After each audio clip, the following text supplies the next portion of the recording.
Pirated SPG. Striktong patnubay at gabay ng magulang ang kailangan. Maaaring may masiselang tema, lengguwahe, karahasan, sexual, horror o droga na hindi angkop sa mga bata.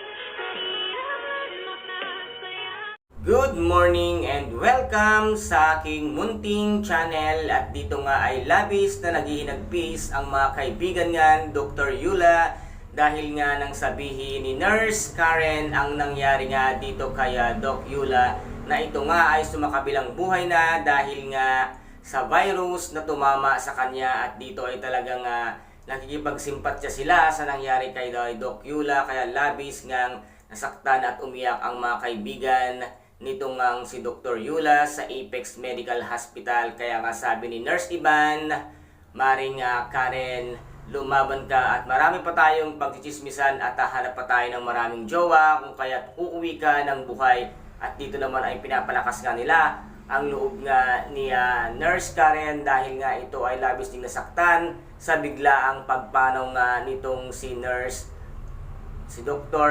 Yula dahil nga sa virus na tumama sa kanya. At dito nga ay tuluyan ng nahawaan itong si Dr. Annalyn Santos at tinawagan niya nga ang kanyang tatay, RJ, nang sabihin na ito na possible nga na siya ay mahahawaan dahil nga naubuhan siya nitong si Dr. Yula ng mga dugo. At nagulat nga din si Dr. Lindo nang makita niya na may mga dugo na nga sa muka nitong si Dr. Annalyn Santos. Kaya dito ngayon ay labis na naghihinagpis at takot na itong si Dr. Annalyn Santos dahil nga malaki ang positibo na mahawaan siya ng virus na kumapit nga kay Dr. Yula. At dito naman ay talagang hindi na alam ang gagawin din nitong si Dr. Annalyn Santos. At sinabi nga nito ni Doc RJ na lumaban ka anak, kayang-kaya mo yan, ikaw pa ba ay isa kang palaban.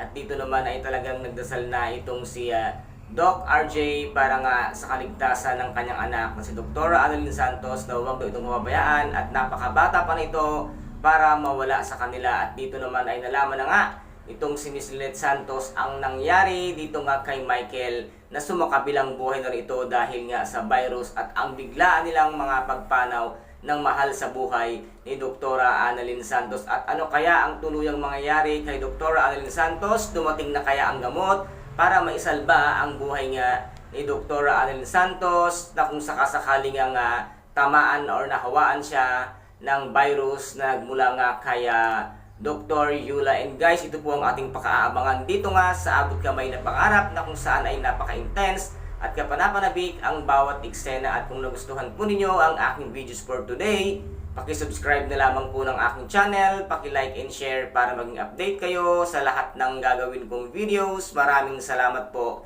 Ingat, God bless and bye-bye!